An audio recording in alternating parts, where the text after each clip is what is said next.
Hi అండి, ఎలా ఉన్నారు? నేనైతే చాలా బాగున్నాను. ఈరోజు నేను స్పెషల్గా నెల్లూరు చేపల పులుసు అయితే చేయాలనుకుంటున్నాను. మరి దానికి ఏమేమి ఇంగ్రీడియంట్స్ కావాలి ఏంటనేది మీరైతే చూసేస్తున్నారు కదా, చూసేయండి. నేను పెట్టే చేపల పులుసు మీకు నచ్చినట్లయితే మీరు కూడా చేసుకుని టేస్ట్ ఎలా ఉన్నదన్నది నాకు కూడా కామెంట్ బాక్స్లో కామెంట్ చేసేయండి. ముందుగా 2 ఉల్లిపాయలు తీసుకుని చిన్న ముక్కల కింద తరుక్కుని దాంట్లో 4 పచ్చిమిరపకాయలు కూడా కట్ చేసుకుని పక్కన పెట్టుకోవాలి. 8 నుంచి తెచ్చిన చేపలండి, తెల్ల చేపలు. అవి కూడా క్లీన్ చేసి పక్కన పెట్టేసుకున్నాక దాంట్లో ఒక 4 బెండకాయలు, ఒక పెద్ద సైజు మామిడికాయ, పుల్లటి మామిడికాయ కూడా తీసుకుని కట్ చేసి పక్కన పెట్టేసుకోవాలి. ఇప్పుడు దాకులో 4-5 టీ స్పూన్ల ఆయిల్ కూడా వేసేసుకుని ఇప్పుడు మనం కట్ చేసి పెట్టుకున్న ఆనియన్స్, పచ్చిమిరపకాయలు కూడా వేసేసి సాల్టు, టేస్ట్ తగినంత సాల్టు, కారం, కొద్దిగా పసుపు కూడా వేసేసుకుని చేతితోటే మెత్తగా వాటిని కలిపేసుకోవాలండి. అలా కలుపుకోవడం వల్ల ఏమవుతుందంటే గ్రేవీ బాగా వస్తుంది. నేను చూపిస్తున్నాను కదా, మెత్తగా మొత్తం అన్నీ కూడా కలిపేసుకోవాలి. అలా కలిపేసుకున్నాక దాంట్లోనే కొద్దిగా కరివేపాకు కూడా వేసాను కదండి.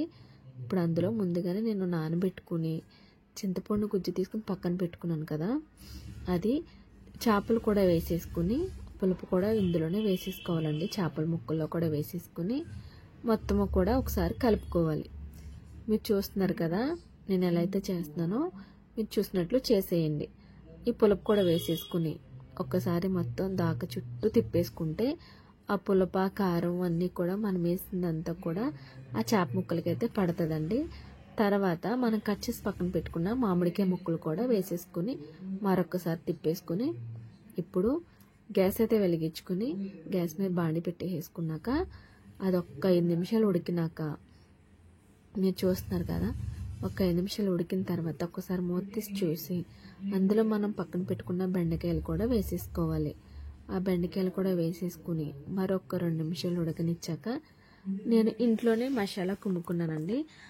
2 లవంగ మొగ్గలు, చిన్న దాల్చిన చెక్క, ఒక లాలిక్కాయ, కొంచెం జీలకర్ర, ఎల్లుల్లిపాయ, ఈ మొత్తం కుమ్ముకుని పక్కన పెట్టుకున్న మసాలా కూడా వేసేసుకున్నాను. చూసారా కూర ఎంత జ్యూసీగా దగ్గరగా అయిపోయింది కదండి.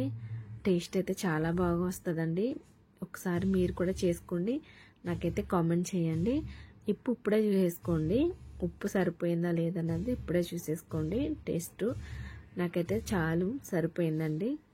మరి నా ఛానల్ని ఇప్పుడే చూసినట్లయితే లైక్ చేయండి, షేర్ చేయండి, సబ్స్క్రైబ్ చేసుకోండి. ఈ వీడియో ఎంత లెక్క వెళ్తుంది ఏంటన్నది నాకు తెలియాలంటే కామెంట్ చేసేయండి.